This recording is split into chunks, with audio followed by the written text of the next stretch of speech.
Hello, everyone. This is Steve Porter, candidate for Herndon Town Council. What I want to start doing is, if you will, a hot take of the previous council meeting, whether that's a work session or a public hearing. Try to do these on Wednesdays, so the day after, so things are still pretty fresh. I do want to start by saying that the things I'm expressing today are my opinions and my take on things.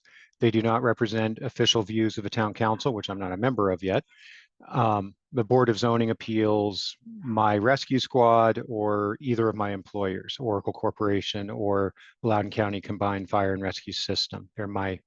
These are my thoughts and my take on things. I wanted to start by sharing where you can get this information for yourself. So I'm gonna go ahead and share my screen here for a second. If you're on the town website, you'll notice that they've done a complete redesign. It's looking really nice. If you scroll down a little, you'll see this section, Agendas and Minutes. Click here and then go to Civic Clerk Portal. Here you'll find the upcoming meetings, as well as minutes and recordings of past meetings. So in this case, we're concerned about the July 16th, 2024 public hearing.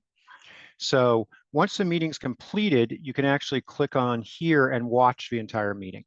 I really do strongly recommend you take some time to actually watch the meetings, at least periodically. There's a lot of information you can get from watching the interactions of the council members, seeing what they actually said, as well as what your fellow citizens, businesses, and things say in the public comments section.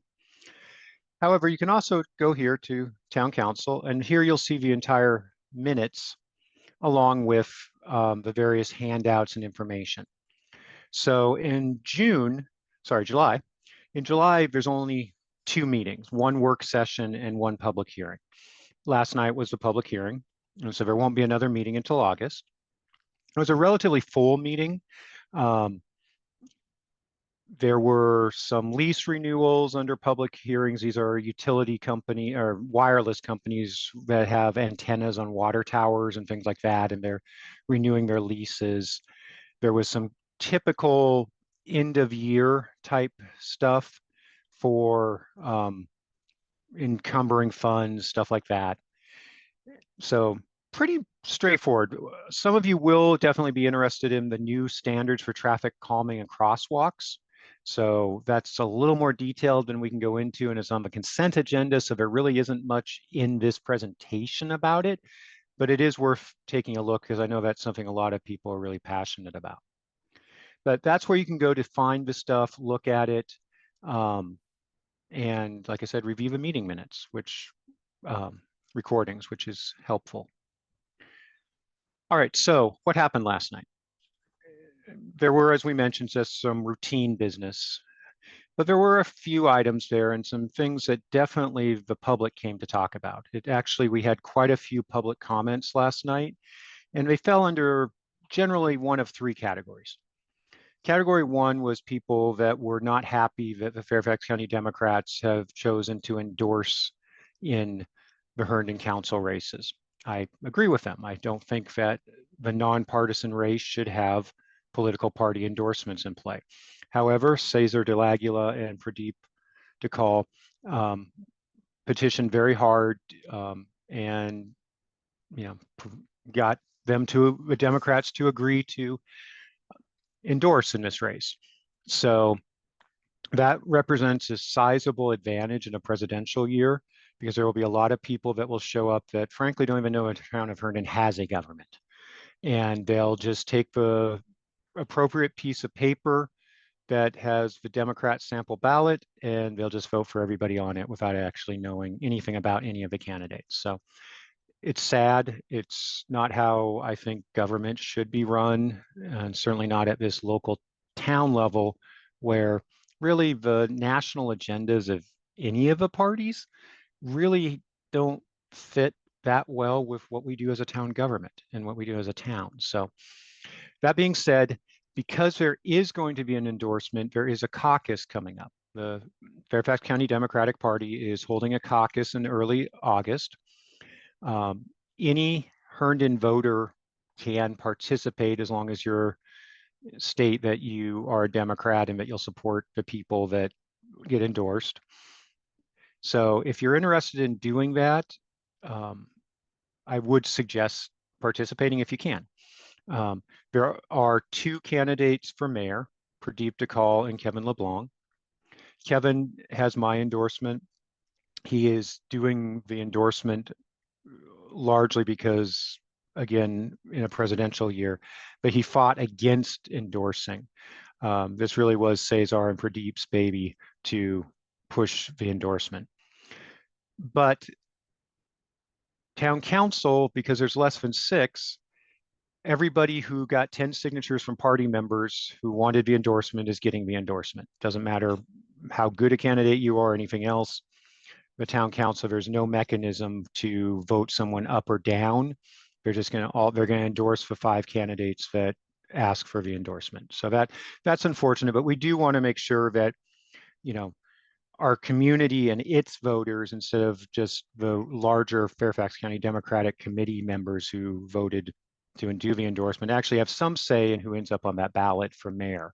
So I do suggest you go to their website and register for the caucus and vote in the caucus. And I hope you'll very seriously consider voting for Kevin rather than Pradeep to get the endorsement. All right, so there were some pretty passionate comments about that topic by people from various political perspectives, both Democrat, Republican, non-aligned.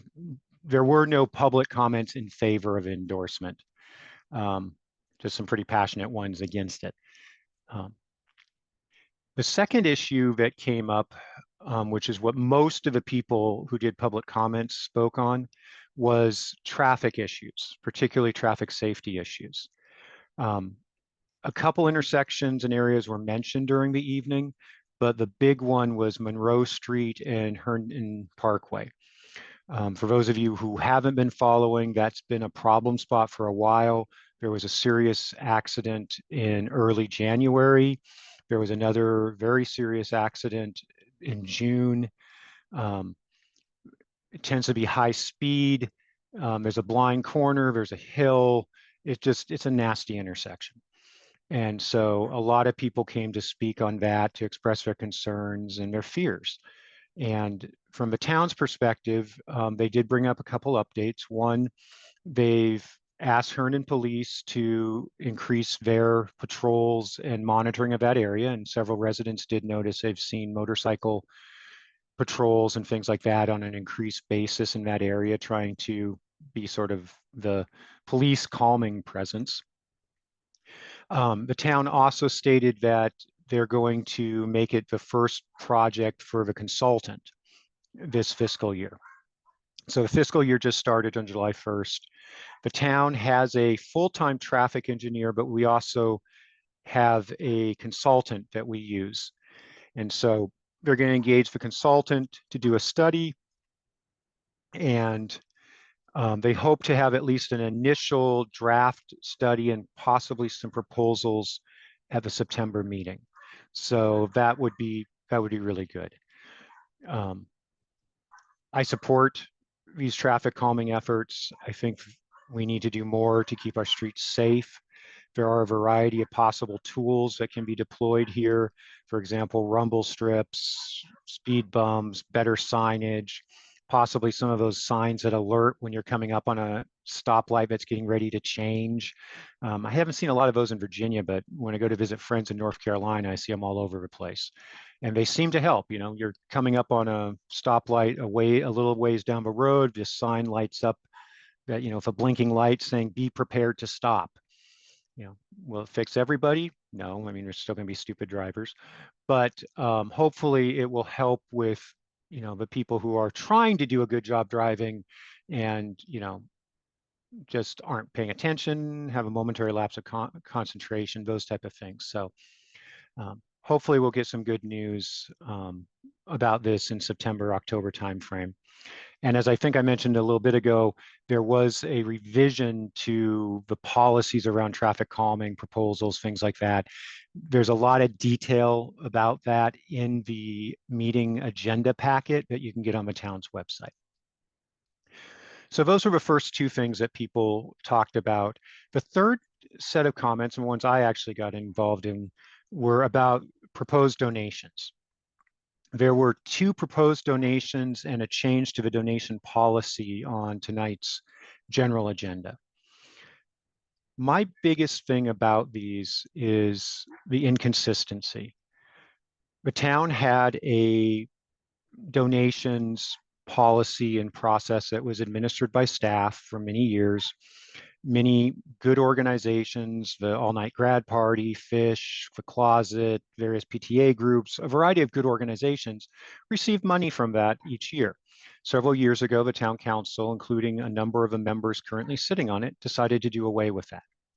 Instead, they initiated a council initiatives fund, which I have been on the record as saying was basically just a giant slush fund for their pet projects, as well as a cultural mini festivals fund. That actually has some decent structure to it. The problem is that they keep ignoring it.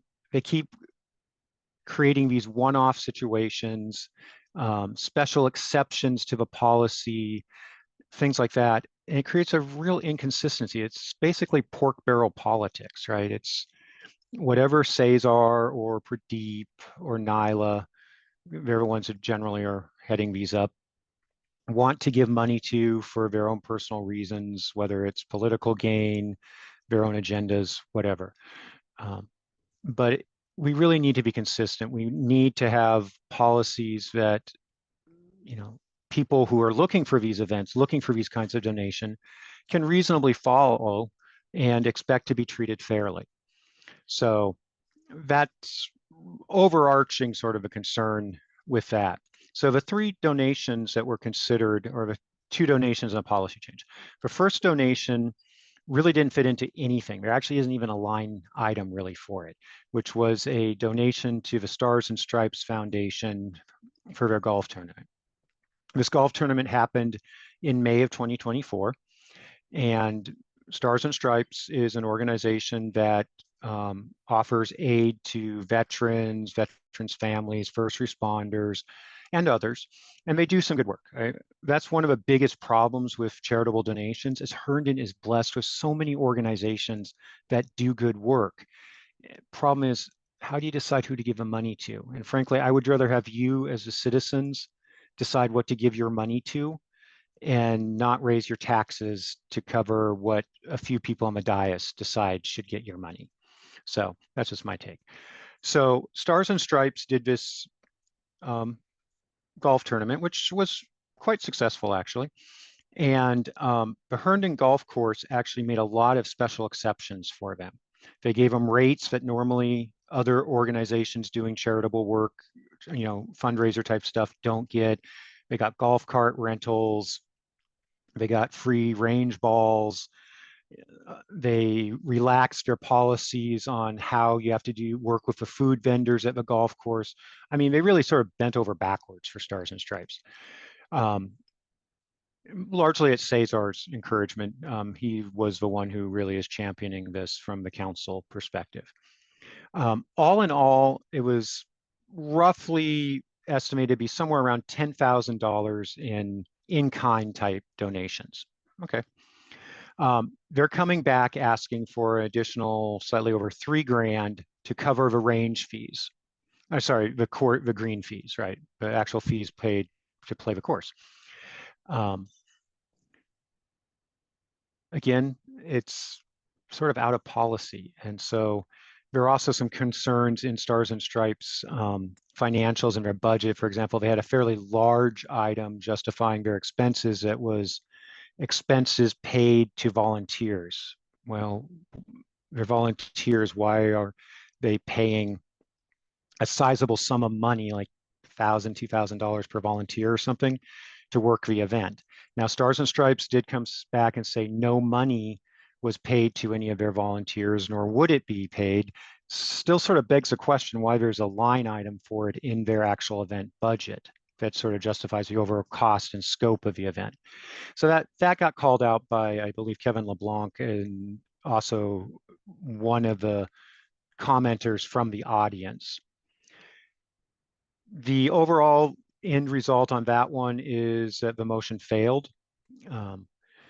However, a few council members have mentioned that perhaps we need to take a look at adjusting some of the policies around the golf course and how it works with these type of events so that, again, we have a consistent basis. That's my big thing here is if we want to give discounted fees or we want to offer certain in-kind benefits or stuff like that, then let's have a policy for it that makes it consistent. So it's not, okay, you're friends with Cesar, so you're going to get these special privileges that other organizations, including like my church recently did a fundraising tournament at the golf course.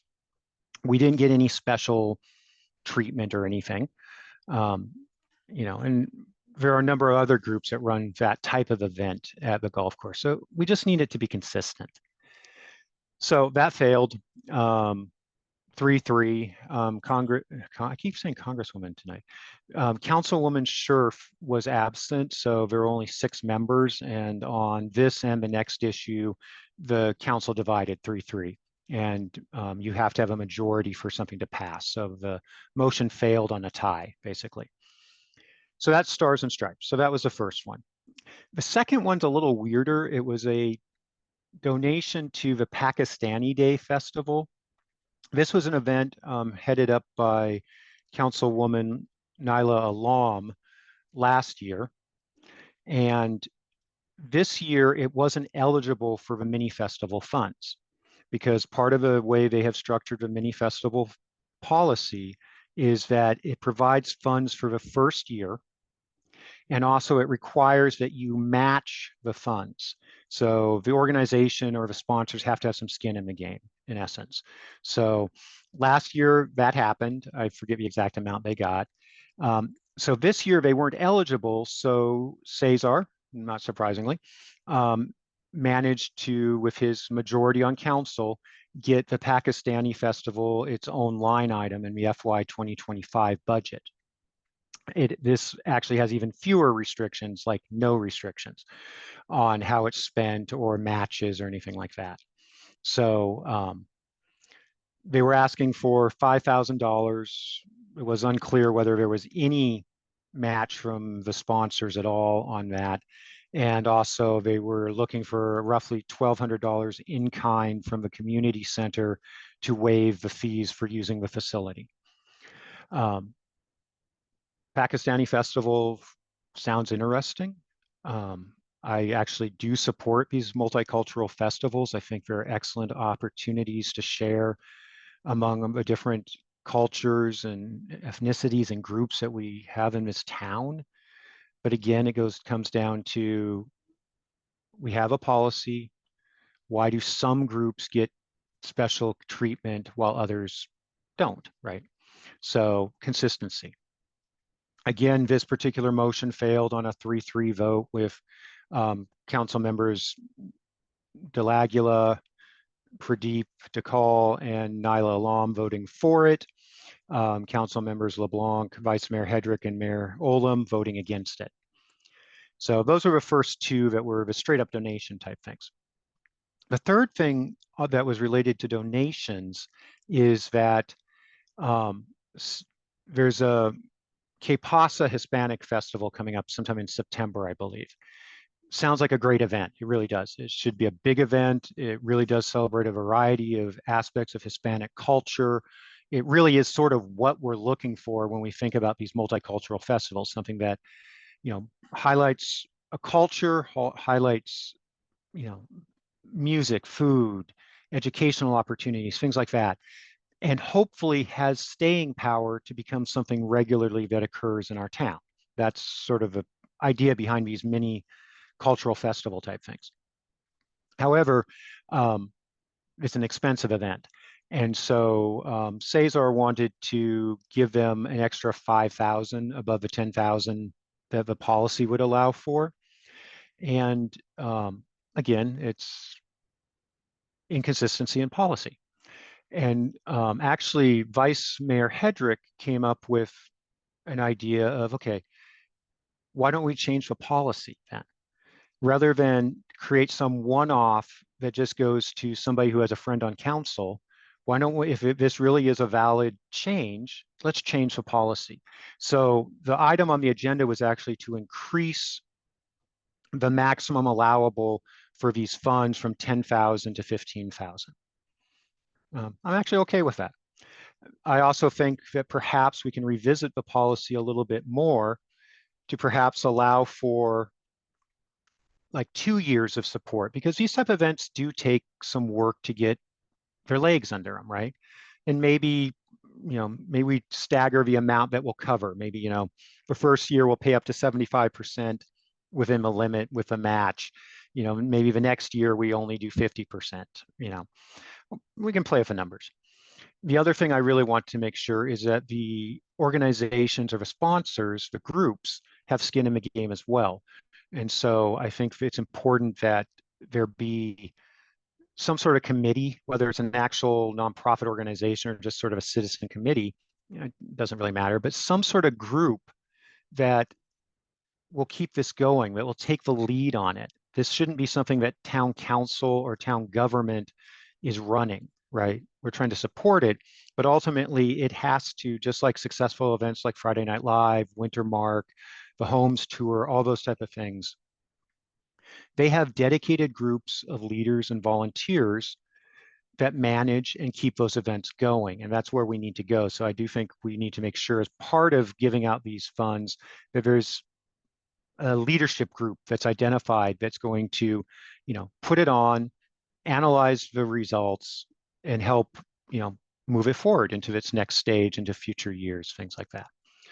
Now, the proposal for the raise it to 15,000 did pass. It passed 6-0. Everyone but Councilwoman Scherf, who wasn't present, voted for it. And like I said, had I been on council, I would have supported it as well. I think it was a good move. I think there are probably some additional tweaking that could be done to the policy. So that really summed up, I think, the key points of the meeting last night. The other items on the agenda were very quickly handled. They were pretty much just normal business type thing that the councils do periodically. I'm sorry, that's Molly in the background. I'm not entirely sure what she wants at the moment, but probably food, out, or cuddles. That tends to be her 3 priorities in life. So that sums up the meeting. As far as August goes, the August meeting, again, there is only one set of meetings in August. And I'm just double checking my calendar here to make sure I give you the right information. Yep, August 7th will be the first work session. And then August 13th will be the public hearing. August 7th is on a Wednesday, which is unusual. And that's because National Night Out is on that Tuesday. And as has been the past practice over several years, the council, because National Night Out is always on that Tuesday, the council pushes its meeting to that following Wednesday. So keep an eye out on the town website for details about what's going to be discussed at those meetings. I'll do another one of these after the work session to sort of let you know what I saw. And as always, I really welcome your comments, thoughts, suggestions. Reach out to me with your questions. If you want some clarification on some stuff, I'll see what I can do. And if I don't know the answer, I can help get you to the right people at the town who probably do. And other than that, only last thing I got to say is that this presentation is paid for and authorized by Stephen Porter for Town Council. Thank you and have a great week.